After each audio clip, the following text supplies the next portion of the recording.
हजार कोटी रुपये निवडणुकीला काढून ठेवणारा माणूस सामान्य आहे का, असा सवाल संजय राऊत यांनी मुख्यमंत्री शिंदेंना विचारलाय. सामान्य जनतेचा मुख्यमंत्री ठेकेदाराचं राज्य चालवत नाही असं म्हणत राऊतांनी शिंदे यांच्यावर निशाणा साधला.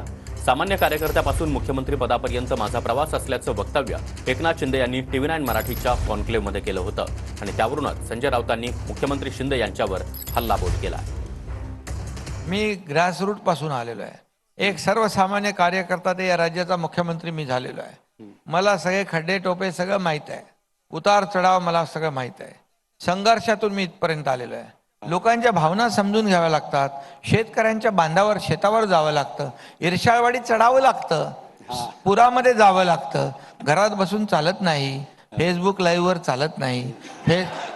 फेस टू फेस जावं लागतं. तुमची गाडी सारखी सारखी तिकडे मातोश्रीकडे जाते.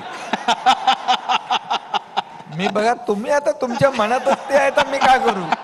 तुम्ही एकाच माणसाला का धरता, बाकी लोक पण नाहीत का. 4,000 कोटी ज्याने निवडणुकीसाठी काढून ठेवलेत बाजूला, तो सामान्य माणूस. 50-50 खोक्याला आमदार विकत घेतले, 100 खोक्याला आमदार खासदार विकत घेतले, तो सामान्य माणूस. सामान्य माणूस. सामान्य माणसाची व्याख्या बदलावी लागेल बरं का. लोकसभा निवडणुकीमध्ये ज्याने 2,000 कोटी रुपये खर्च केले ज्या पक्षाच्या गटानं, तो सामान्य माणूस. अरे कुठून आला पैसा. ठेकेदारांचं राज्य सुरू आहे. सामान्य माणसांचे मुख्यमंत्री राज्यात ठेकेदारांचं राज्य चालवत नाही आणि प्रत्येक गोष्टीत पैसे खात नाही.